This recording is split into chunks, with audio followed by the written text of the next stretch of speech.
Բարև, Կավճի դարաշրջանի սկզբին Գոնդվանը հսկա մայրցամաքում ապրում էր հեռավոր այն ժամանակների ամենախորհրդավոր որսորդներից մեկը։ Ու հիմա 113 միլիոն տարի անց մենք առաջին անգամ դեմ-դիմաց հանդիպում ենք նրան։ Կենդանու լատիներեն անվանումն է Vulcanhydrus cratensis։ Սա դժոխային մրջյունների նոր տեսակ է, որին հնեաբանները հայտնաբերել են ժամանակակից Բրազիլիայի տարածքում։ Սա ոչ թե ուղղակի նոր հայտնագործություն է, սա մեր մոլորակի վրա երբևիցե ապրած հնագույն հայտնի մրջյունն է։ Vulcanhydrus-ը հայտնաբերվել է Կրատո երկրաբանական ֆորմացիայի կրաքարե շերտերում, որոնք հնագույն կյանքի իսկական գանձարան են։ Բույսերի, ձկների ու միջատների հազարավոր քարացուկների մեջ գիտնականները նկատել են կրաքարի փոքր կտոր, լավ պահպանված հետքով 13.5 մմ երկարությամբ թևավոր էգ մրջյունը կարծես անշարժացել է քարի վրա իր պատմությունը պատմելու համար։ Երբ մասնագետները ուշադիր ուսումնասիրել են միջատի կառուցվածքը, պարզ է դարձել, որ իրենց առաջ դժոխային մրջյունների խորհրդավոր ու վաղուց անհետացած ենթաընտանիքի ներկայացուցիչ է։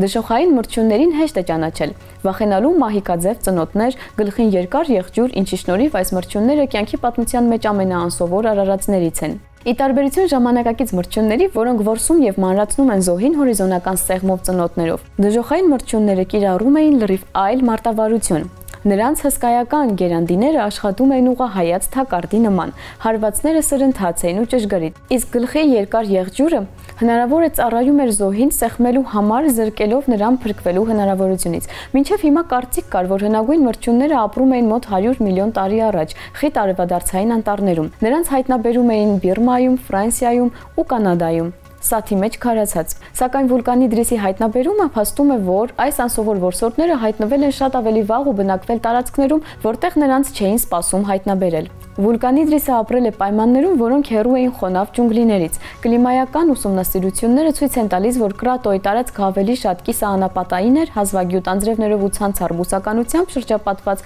փոքրիկ լճերով։ Սա խոսում է հնագույն մրջյունների աներևակայելի հարմարվողականության մասին։ Այդուհանդերձ, չնայած ահասար սուր տեսքին, Vulcanhydrus-ը դժվար թե իր էկոհամակարգերի արքան լիներ։ Հնագույն Բրազիլիայի տափաստաններում իշխում էին նաև այլ որսորդներ։ Ստաֆիլինիդ անունով արագաշարժ բզեզները, սֆեկոիդային կրետները, հնագույն խավարասերները, մրջյունները բազմատեսակ մասնագիտացված որսորդներից միայն մեկն էին ու գոյատևման կատաղի պայքարի մեջ էին մյուսների հետ։ Հետաքրքիր է, որ Vulcanhydrus-ը առաջին դժոխային մրջյունն է, որը հայտնաբերվել է ոչ թե սաթի մեջ, այլ նստվածքային ապարներում։ Սա գիտնականների առջև բացում է նոր հորիզոններ։ Հնարավոր է այս հնագույն ֆորմացիաները թաքցնում են մեզ անհայտ տասնյակ այլ տեսակներ, որոնք կարող են ավելին պատմել մրջյունների անցյալի մասին։ Հնագույն մրջյունի հայտնաբերումը բազմաթիվ նոր հարցեր է դնում հնեաբանների առջև, որքան արագ է եղել առաջին մրջյունների էվոլյուցիան, ինչու են որոշ ճյուղեր անհետացել, իսկ ուրիշները մնացել, որ հատկանիշներն են օգնել հնագույն դժոխային մրջյունների ժառանգներին դառնալ մոլորակի ամենահաջողակ հասարակական միջատները։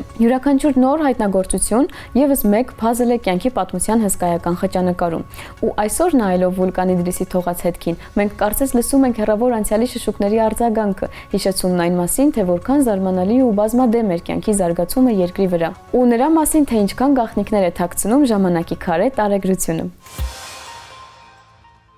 Աշխարհում, որտեղ թվային ինֆորմացիան վերածվում է նոր տարադրամի, տվյալների պաշտպանությունը դառնում է գիտության կարևորագույն խնդիրներից մեկը։ Ու այժմ մենք եւս մեկ քայլ ենք արել իրոք անառիկ կապ ունենալու ճանապարհին։ Բրիտանացի ֆիզիկոսները կարողացել են ծածկագրման քվանտային բանալիները փոխանցել 254 կիլոմետր հեռավորության վրա, օգտագործելով սովորական հեռահաղորդակցության ցանցեր։ Հետազոտողները Ֆրանկֆուրտ ու Քել քաղաքների միջև ոչ նորմալուխ են անցկացրել, ոչ էլ ստեղծել են գերգաղտնի կապի ցանց, այլ զուտ օգտագործել են նույն այն ենթակառուցվածքները, որոնք օգտագործվում են սովորական ինտերնետ կապի համար։ Ու այս ամենը առանց սառեցման համակարգերի, գերթանկարժեք լազերների ու ֆանտաստիկ սարքավորումների։ Ինչպես է նրանց դա հաջողվել։ Լուծումը TF-QKD այսպես կոչված երկվորյակ դաշտերի պրոտոկոլն է։ Սա բանալիների քվանտային բաշխման ամենահեռանկարային միջոցներից է։ Այն առանձնահատուկ է նրանով, որ թույլ է տալիս գաղտնի տվյալներ փոխանցել շատ մեծ հեռավորությունների վրա, պահանջելով գրեթե ոսկերչական ճշգրտություն։ Լույսի ֆազայի ցանկացած շեղում, ցանցի երկու հանգույցների միջև ցանկացած անհամապատասխանություն ու գաղտնիությունը կարող է անհետանալ։ Նախկինում նման ճշգրտության պահպանման համար անհրաժեշտ էին աներևակայելի կայուն լազերներ ու ֆոտոդետեկտորներ, որոնք սառեցվում էին գրեթե մինչև բացարձակ 0։ Սակայն Toshiba ընկերության Քեմբրիջյան լաբորատորիայի թիմը գտել է ավելի էլեգանտ լուծում։ Բարդ սարքավորումների փոխարեն նրանք օգտագործել են առանձին հաճախականության լրացուցիչ հիմնային ազդանշաններ ու կիսահաղորդչային ֆոտոդետեկտորներ, որոնք խորը սառեցման կարիք չունեն։ Այս համակարգը թույլ է տալիս կայունացնել ֆազան ու ապահովել մաքուր ազդանշան անգամ սովորական հեռահաղորդակցային աղմուկի ֆոնին։ Արդյունքն իրապես տպավորիչ է։ Քվանտային վիճակները փոխանցվել են կայուն վայրկյանում 110 բիտ արագությամբ։ Իսկ ազդանշանի ընդհանուր կորուստները կազմել են 56 դեցիբել, արժեք, որը բոլորովին վերջերս անհնար կհամարվեր նման գիտափորձեր անելու համար։ Ավելին, իրական ցանցն իր ամբողջ աղմուկով, վիբրացիաներով, ջերմաստիճանային տատանումներով իրեն ավելի լավ է դրսևորել, քան լաբորատոր պայմանները։ Պարզվել է, որ գետնի տակով անցկացված կոմերցիոն օպտիկամանրաթելային մալուխները շատ ավելի կայուն ու հուսալի են, քան ստերիլ լաբորատորիաների ապակյա մանրաթելերը։ Այս հայտնագործությունը նշանակում է ավելին, քան ուղղակի գեղեցիկ գիտական հաղթանակը։ Այն մոտեցնում է մեզ այն ապագային, որում քվանտային կապն իրականություն կդառնա ամբողջ պետությունների ու մայրցամաքների մասշտաբով առանց թանկարժեք սարքավորումների ու բարդ սառեցնող համակարգերի։ Ու եթե նախկինում քվանտային տվյալների փոխանցումը նման հեռավորության վրա նման էր լաբորատորիայի իդեալական պայմաններում իրականացված հնարքի, ապա հիմա սա տեխնոլոգիա է, որը պատրաստ է մուտք գործել իրական աշխարհ։ Հնարավոր է, որ մի քանի տարի հետո մեր սովորական ինտերնետ պրովայդերները նույնպիսի հեշտությամբ առաջարկեն մեզ քվանտային պաշտպանված կապ, ինչպես հիմա առաջարկում են գերարագ ինտերնետի տարբեր տարիֆներ։ Իսկ հիմա գիտական անեկդոտ։ Տնտեսագետի առաջին օրենքը։ Յուրաքանչյուր տնտեսագետի համար գոյություն ունի մեկ այլ համարժեք տնտեսագետ, որն անում է հակառակ պնդումը։ Տնտեսագետի երկրորդ օրենքը։ Նրանցից ոչ ոք ճիշտ չէ։ Իսկ այսօրվա համար այսքանը, կհանդիպենք։